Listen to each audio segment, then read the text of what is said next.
As I continue to play through Assassin's Creed Origins, I'm reviewing all of the Assassin's Creed games that I have played in the franchise. This does not include the handheld Liberation or Assassin's Creed Rogue because I haven't played them yet.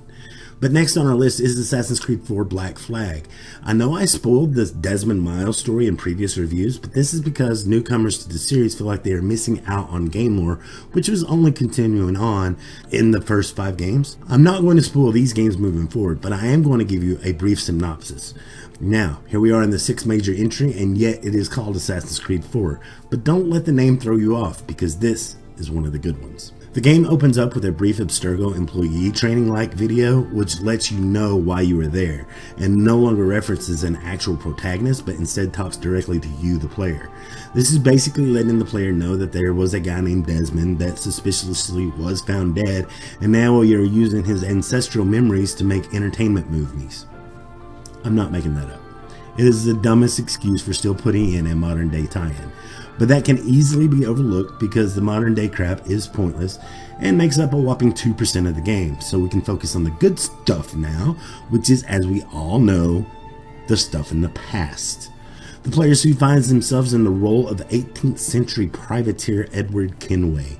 And if the name Kenway sounds familiar, it is because he is the father of Hathan Kenway, making him the grandfather of the previous protagonist, Connor. It is important to know that Edward Kenway is not a member of any order. He has simply wanted to take advantage of the privateer movement during the time. And as we all know, the privateers were labeled as outlaws and were called pirates by the East India Trading Company, which is ran by the British government. The British and Spanish government are having a bit of a truce and are trying to clean up piracy in the Caribbean, but this is all a ruse. What is really going on behind the scenes is the Templars, who hold high ranks within the British and Spanish Navy, looking for a sage named Bartholomew Roberts, who is the only man that can lead them to what is known as the Observatory, which is a first civilization tool that can help people track anyone in the world with only their blood sample. Captain Kenway kind of falls into the role of being an assassin and is not organically a part of the assassin order, although he does meet up with many who are later on. In truth, he is fighting for freedom among pirates so that they can keep pillaging and doing pirate things so that one day they can have their own slice of paradise hidden away from the rest of the world. Among his cohorts is the infamous Edward Thatch, aka Blackbeard, which in the game is brilliantly done and well casted and thought out. Through most of the game, you will find yourself at the helm of the Jackdaw, which is Kenway's ship, and will be sailing the seas of the Caribbean and exploring all of the islands and cities in between. This game is one of the best pirate games ever made, even to this day. It could have went without the Assassin's Creed moniker and been its own thing and would have still been really amazing.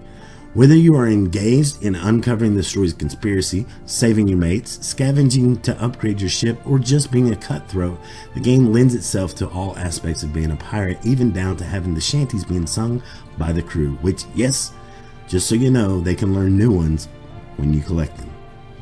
The character combat does repeat itself from past titles, but if you couple that with the full feature of naval combat and exploration, it is one of the best romps in gaming. Edward is a likable captain, and as a man, he's likable as well, as you can clearly see his motivations. All this happens without him coming across as two-dimensional.